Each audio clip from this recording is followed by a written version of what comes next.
জুলাই ছাত্র জনতার অভ্যুত্থানের বিরোধিতা করেও এখন পর্যন্ত বহাল তবিয়তে রয়েছে দেশীয় সোশ্যাল মিডিয়া কন্টেন্ট ক্রিয়েটর তথা ইনফ্লুয়েন্সারদের একটি অংশ। অর্থ ও ক্ষমতার প্রলোভনে অভ্যুত্থানের বিপক্ষে এবং তৎকালীন ফেসিবাদী আওয়ামী লীগ সরকারের পক্ষে অবস্থান ছিল তাদের। আওয়ামী লীগের think tank centre for research and information CRIA campaign advocacy প্রোগ্রামের নীল নকশায় ইনফ্লুয়েন্সারদের নিয়ে এ কাজের নেতৃত্বে ছিলেন তৌহিদ আফ্রিদি ও সুলাইমান সুখন। বর্তমানে তারাই আবার মাথাচাড়া দিয়ে উঠেছেন। বিভিন্ন পক্ষকে ম্যানেজ করে নতুন ব্যবসা খুলেছেন তৌহিদ আফ্রিদি, যার সঙ্গে বিতর্কিত সাবেক ডিবি প্রধান ও পলাতক পুলিশ কর্মকর্তা হারুনুর রশিদের ছিল ঘনিষ্ঠ সম্পর্ক। আর গণ অভ্যুত্থানের বিরুদ্ধে অবস্থান নেয়া ইনফ্লুয়েন্সাররাও শুরু করেছেন বিভিন্ন ব্র্যান্ডের প্রমোশন তথা প্রচারণা। তবে বিশেষজ্ঞরা বলেছেন, বিতর্কিত কন্টেন্ট ক্রিয়েটরদের সঙ্গে প্রমোশনাল কাজের ক্ষেত্রে সতর্ক থাকা উচিত ব্র্যান্ডের। জুলাই অভ্যুত্থানে সামাজিক যোগাযোগ মাধ্যমে এবং সরাসরি রাজপথে অংশ নিয়ে গুরুত্বপূর্ণ ভূমিকা রাখেন কন্টেন্ট ক্রিয়েটর তথা ইনফ্লুয়েন্সাররা। নিজেদের ভবিষ্যৎ অনিশ্চয়তায় জেনেও ছাত্র জনতার কাতারে দাঁড়িয়েছিলেন আইমান সাদিক, সালমান মুক্তাদির, রাকিন আফসার, ফাবিয়া হাসান মনীষা, তাশরিফ খান সহ অসংখ্য কন্টেন্ট ক্রিয়েটর ও ইনফ্লুয়েন্সার। তবে ক্রিয়েটরদের একটি অংশ তৌহিদ আফ্রিদি ও সুলাইমান সুখনের নেতৃত্বে অবস্থান নিয়েছিল ছাত্র জনতার অভ্যুত্থানের বিপক্ষে। দীর্ঘ অনুসন্ধানে এসব তথ্যের সত্যতা উঠে এসেছে। এজন্য দেশের প্রথম সারির অন্তত 6 জন কন্টেন্ট ক্রিয়েটরের সঙ্গে কথা বলে আজকের দৈনিক প্রতিবেদক। গত জুলাইতে শেখ হাসিনা সরকারের পক্ষে ভিডিও পোস্টের জন্য মোটা অঙ্কের প্রলোভন ও ক্ষতির হুমকি পাওয়ার বিষয়টি প্রথম সামনে আনেন সঙ্গীত শিল্পী ও কন্টেন্ট ক্রিয়েটর তাশরিফ খান। 5ই আগস্টের পর এক ফেসবুক স্ট্যাটাসে তাশরিফ জানিয়েছিলেন যে যারা প্রস্তাব দিয়েছিলেন তাদেরও পরিবার পরিজন আছে। 5ই আগস্টের পর অনেক মব জাস্টিস হচ্ছিল। এ বিষয়ে ফুডাপ্পি হিসেবে সোশ্যাল মিডিয়ায় পরিচিত ফাবিয়া হাসান মনীষা বলেন, ইন্টারনেট বন্ধের পর একদিন ইসিবি চত্বর মিরপুরে একটি ভবনে ডাকা হয়। সেখানে গিয়ে আরও অনেক ইনফ্লুয়েন্সারদেরকে দেখেন তিনি। হলরুমে ঢোকার আগে সবার মোবাইল ফোন নিয়ে নেওয়া হয়। সেখানে ছাত্রলীগ, আওয়ামী লীগের অনেক রাজনৈতিক লোক ছিল। পুরো বিষয়ের নেতৃত্বে ছিল তৌহিদ আফ্রিদি। মোটা অঙ্কের বিনিময়ে সরকারের পক্ষে আর আন্দোলনের বিপক্ষে ভিডিও তৈরির প্রস্তাব দেয়।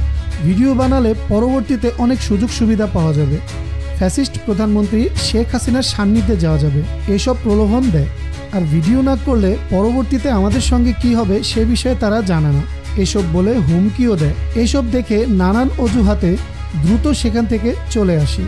পরে ইন্টারনেট চালু হলে আবারও যোগাযোগ করে, কিন্তু ভিডিও দেয়নি, বরং ছাত্র আন্দোলনের পক্ষে জোরালো ভূমিকা নিয়ে।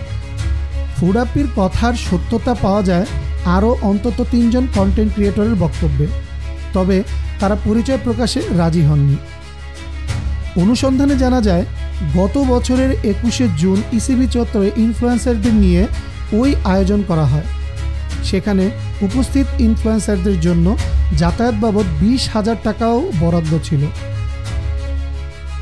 অনুসন্ধানে আরও জানা যায়, ইন্টারনেট সংযোগ চালুর পর ইনফ্লুয়েন্সারদের পক্ষে ভিডিও দিতে আরও একটি মিটআপ আয়োজন করা হয়। 2রা আগস্ট গুলশান 1-এর 33 নম্বর সড়কের একটি 3তলা বাড়িতে আসার জন্য তৌহিদ আফ্রিদির কাছ থেকে সরাসরি আমন্ত্রণ পেয়েছেন বলে রূপালী বাংলাদেশকে নিশ্চিত করেন একজন কন্টেন্ট ক্রিয়েটর। তৌহিদ আফ্রিদির পাঠানো আমন্ত্রণে সেই খুদে বার্তায় স্ক্রিনশট রয়েছে রূপালী বাংলাদেশের কাছে। ক্রিয়েটরদের তৌহিদ আফ্রিদি ও সুলাইমান সুখনের নেতৃত্বে ডাকা হতো বলে জানান আরেক ক্রিয়েটর। সেই ক্রিয়েটর বলেন, যাদের সঙ্গে সুসম্পর্ক তাদের সরাসরি অ্যাপ্রুভ করছে আফ্রিদি ও সুখন। বাকিদের ডাকা হয়েছিল CRI এজেন্সির মাধ্যমে। থট অফ শামস পেজের অন্য জনপ্রিয় ক্রিয়েটর শামস আফরোজ চৌধুরী রূপালী বাংলাদেশকে বলেন, একটি এজেন্সি থেকে ফোন করা হয়েছিল, তবে না করে দেই সঙ্গে সঙ্গে। এরপর আর কখনো যোগাযোগ করেনি। 5ই আগস্টের পর অন্য ইনফ্লুয়েন্সারদের সোশ্যাল মিডিয়া পোস্ট থেকে জানতে পারি যে ওই এজেন্সির নেতৃত্বে ছিলেন আফ্রিদি ও সুখন। ডানা ভাই জোস জনপ্রিয় ইনফ্লুয়েন্সার কামরুন নাহার ডানা নিজ অভিজ্ঞতা জানিয়ে প্রতিবেদককে বলেন, ইন্টারনেট বন্ধের সময় সোলায়মান সুখন ৮০,০০০ টাকা সমেত আমার বাসার নিচে এসে দেখা করেন। মেট্রো রেল সহ বিভিন্ন স্থাপনা ভাঙচুরের সমালোচনা করেও ভিডিও প্রকাশ করতে বলেন। ভাঙচুরের বিষয়ে ভিডিও করলে শেখ হাসিনা যে অন্যায় করছেন সেটিও ভিডিওতে দেব বলে শর্ত দিই। সুখন অবশ্য এতে রাজি হননি। তারপর তিনি চলে যান।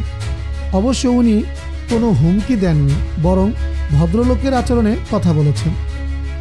কন্টেন্ট ক্রিয়েটররা বলেন, ভিডিও প্রকাশের জন্য নির্দিষ্ট একটি স্ক্রিপ্ট ঠিক করে দিয়েছিল আফ্রিদি সুখন। বিভিন্ন স্থাপনা ভাঙচুরের সমালোচনা, জাতীয় সম্পদ নষ্টের সঙ্গে জামায়াত বিএনপি শিবির জড়িত এ ধরনের বার্তা দেওয়া ছিল সেই স্ক্রিপ্টে। অনেক ক্রিয়েটর এই প্রস্তাবে রাজি না হলেও অনেকেই আবার অংশ নেন আন্দোলন বিরোধী প্রচারণায়।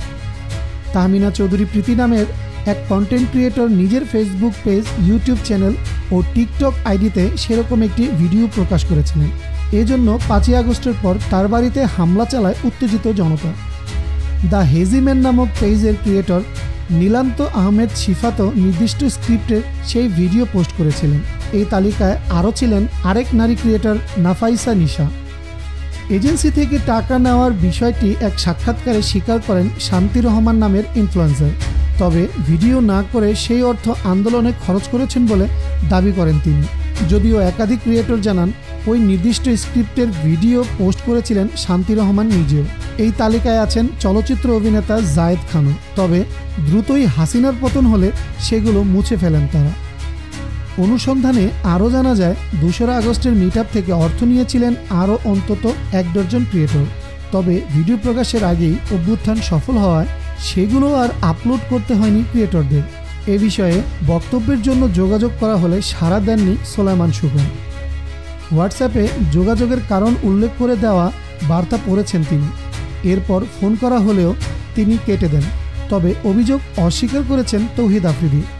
আন্দোলনের একটি বড় সময় দেশেই ছিলেন না এবং দেশে আসার পর ডিবি তাকে আটক রেখেছিল বলে রূপালী বাংলাদেশকে জানান তিনি।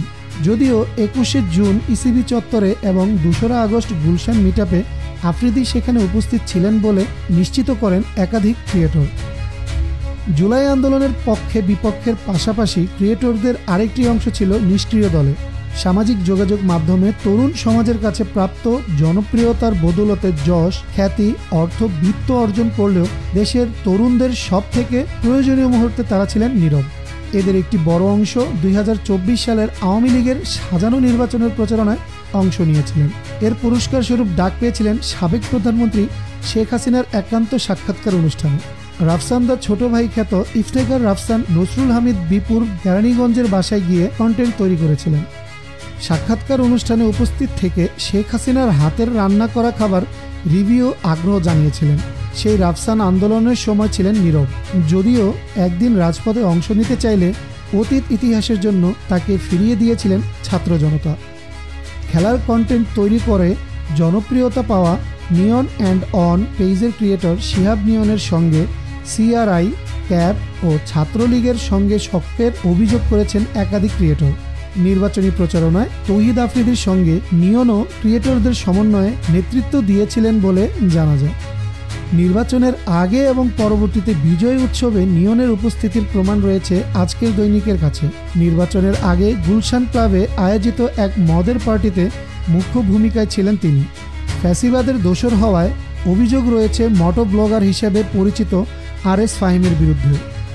মোহাম্মদপুরের কুখ্যাত কাউন্সিলর তারিকুজ্জামান রাজীব ওরফে টিজে রাজীবের ঘনিষ্ঠ ছিলেন ফাহিম। রাজীব ও নসরুল হামিদের মোটর শোডাউনে বাইকার সাপ্লাই দিতেন তিনি। এসব বিষয়ে রাফসান, নিয়ন ও ফাহিমের সঙ্গে যোগাযোগের চেষ্টা করা হয়, তবে তাদের পক্ষ থেকে কোনো সাড়া পাওয়া যায়নি। অবশ্য ব্যস্ততার কারণে কথা বলবেন না বলে প্রতিনিধির মাধ্যমে জানিয়েছেন নিয়ন। অভ্যুত্থানের ৭ মাস পেরোলেও কিছুই হয়নি এসব বিতর্কিত ক্রিয়েটরদের। উল্টো কেউ শুরু করেছেন নিজের ব্যবসা, কেউ আবার করছেন বিভিন্ন ব্র্যান্ডের প্রমোশন।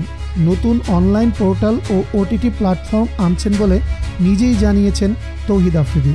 অন্যদিকে বিভিন্ন ব্র্যান্ডের জন্য প্রমোশনাল কন্টেন্ট করছেন ইনফ্লুয়েন্সাররা। অবশ্য ব্র্যান্ডগুলোকে বিতর্কিত ক্রিয়েটরদের বিষয়ে সতর্ক থাকার পরামর্শ বিশেষজ্ঞদের। ভোক্তা অধিকার নিয়ে কাজ করা সংগঠন কনসাস কনজিউমার সোসাইটির নির্বাহী পরিচালক পলাশ মাহমুদ বলেন, ব্র্যান্ডগুলোর উচিত দেশের বর্তমান পরিস্থিতি ও সাধারণ মানুষের আবেগ বিবেচনায় নিয়ে কাজ করা। বিতর্কিত কাউকে নিয়ে প্রমোশন করালে এটা তাদের বিরুদ্ধে বুমেরাং হতে পারে, তাদের ব্র্যান্ড ও পণ্য ক্ষতিগ্রস্ত হতে পারে। সাইফুল ইসলাম জয়, বার্তা সরণি, ডেস্ক রিপোর্ট।